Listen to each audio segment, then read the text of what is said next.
And I'm holding court this morning with Professor Midamba, who's a Vice Chancellor of KCA University and also an expert on foreign policy and diplomacy. Let's just begin with what is happening with the Central African Republic so far, with the negotiation, the peace agreement, and what really happened in Khartoum, where we had al-Bashir hosting these people as well, and they brokered a deal. So do you think this particular Khartoum deal will hold? Let's just begin with you, Ambassador Erastus Mwencha. It's a welcome move, but since you ask a direct question, will it hold? There is already dissent being expressed by former President, I think Bozizé, who was not involved in the negotiations. We hope it doesn't build a coalition around him that will also destabilize the country. But having said that, Central African Republic is a sad case because it's, I think, it's the poorest country on earth. Yet it has, huge resources. And part of it is mismanagement, but also the history of it. Sometimes you wonder what colonialists have done in Africa, but also we have responsibility. The conflict has 2-3 aspects which are very much worrying. Yes. It's sectarian, it is also racial, and there is a lot of killing that has gone on, and therefore putting all those people together that they can find a common cause, that they can bring peace is very important. What Chad does is very important to that. What Cameroon does, that is very important. What Sudan does is very important. And that's why it's very good to see that Sudan hosted this conference and that Sudan is ready to be a guarantor together with the African Union and the United Nations. Right. Let's hear from Dr. Toussaint.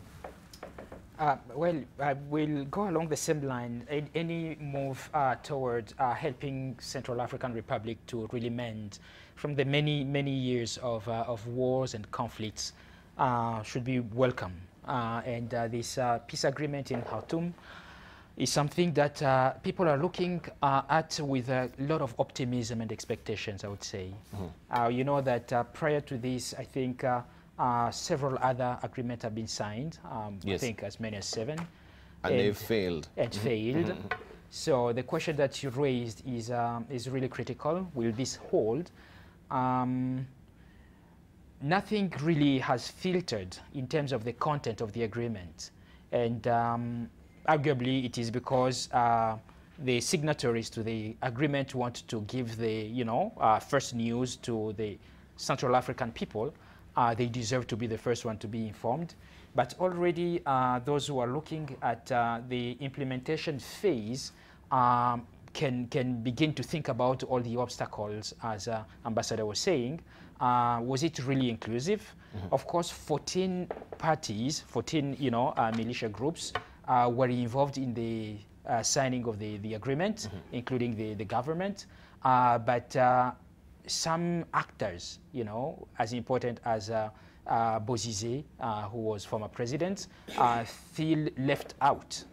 And so that can begin to become or to look like a challenge in the future. But for sure, this is really a good move for Central African Republic in terms of, moving forward and reconciling the country. Do you think there was any rhyme or reason for actually leaving out President Bozizé on this particular negotiation or this particular agreement? Well, since the overthrow of Francois Bozizé in 2013, of course, we know the country has been embroiled in conflict that has assumed sectarian and religious, dimension. Thousands have been killed.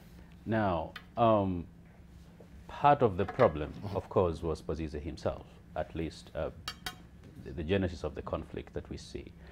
Now, previous 7.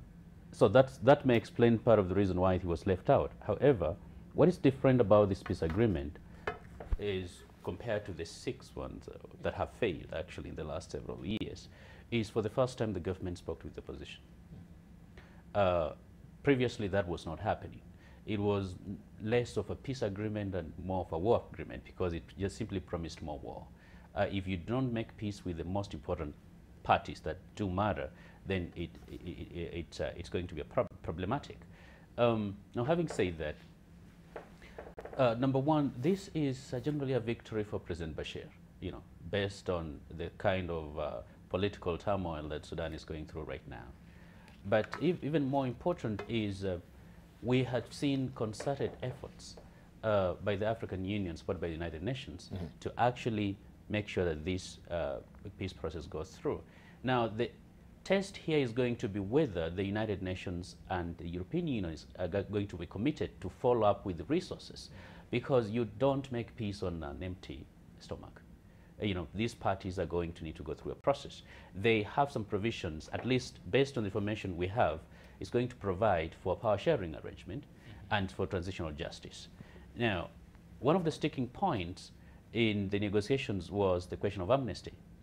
Now, transitional justice may have to run counter to that, in part because if you have to hold some people accountable, then how does amnesty play into that? And so there are those who would think, you know, we should hold people accountable. There are those who think perhaps we shouldn't, because that's the only way we can move forward. But ultimately, that may be the bitter pill they may have to swallow for them to get peace. Sometimes peace is painful, as we saw in the transition in apartheid South Africa. But comparatively, I think if there is any agreement that has potential to last, is this one.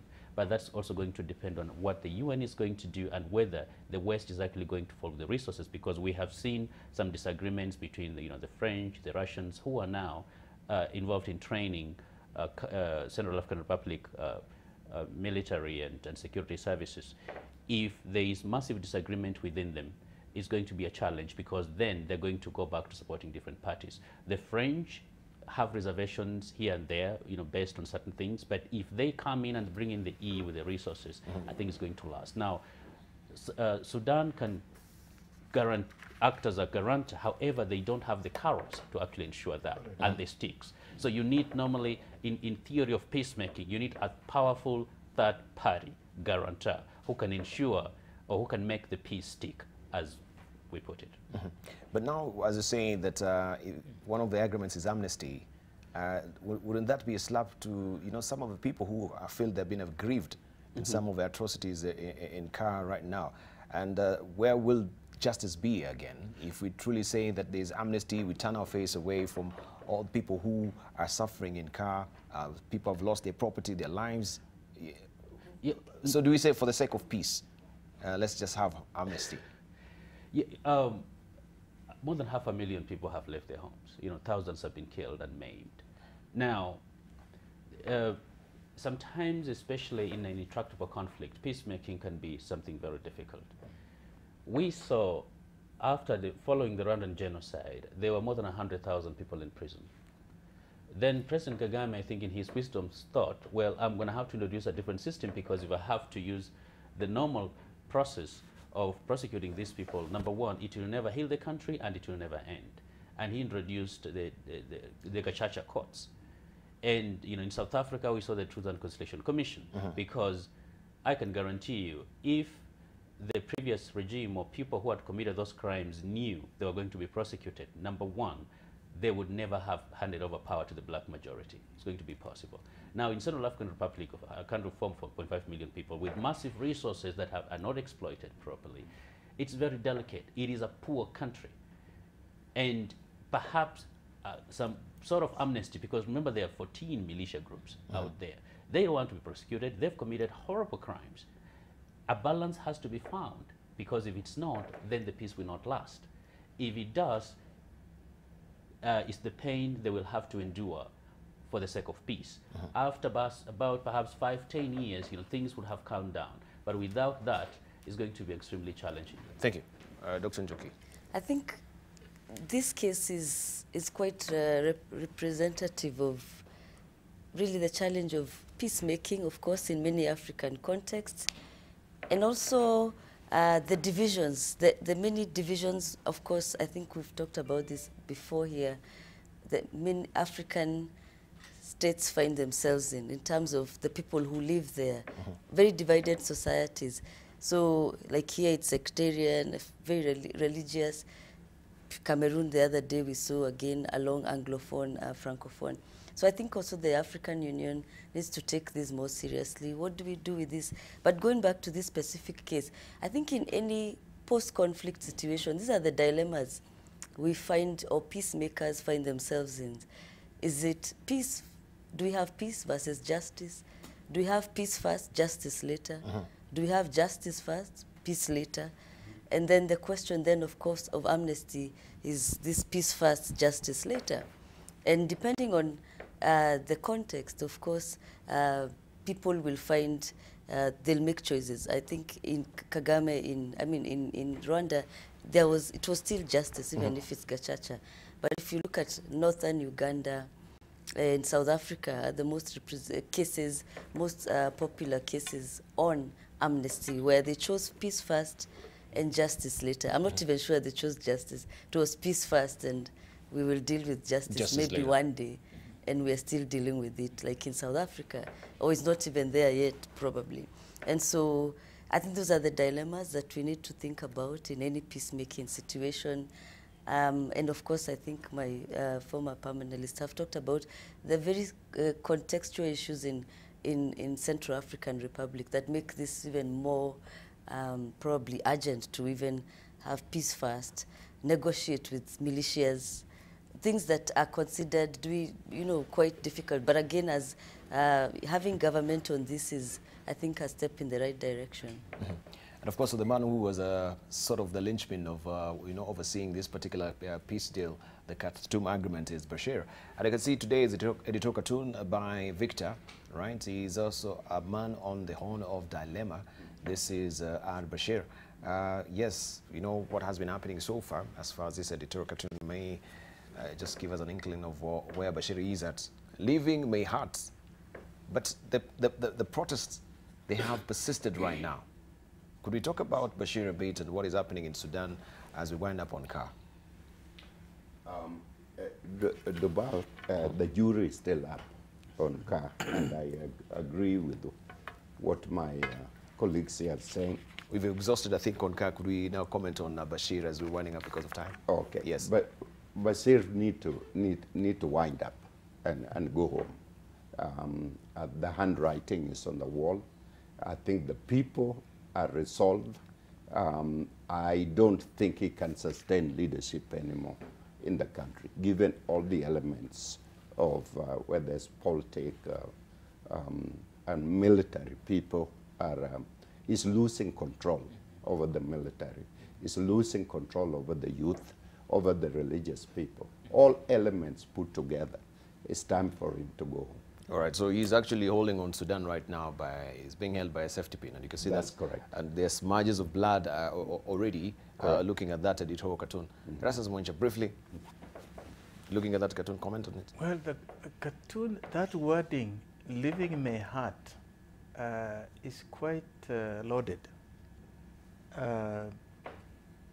But as Prof has said, I think if you look at what has happened in Venezuela, the economy has been completely destroyed.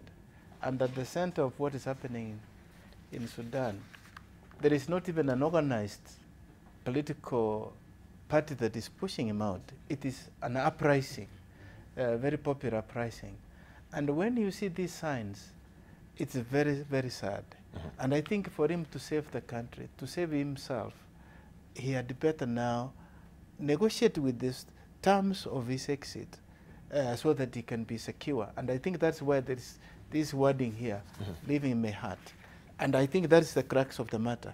He can negotiate an exit so that we can save the economy and the people. Right.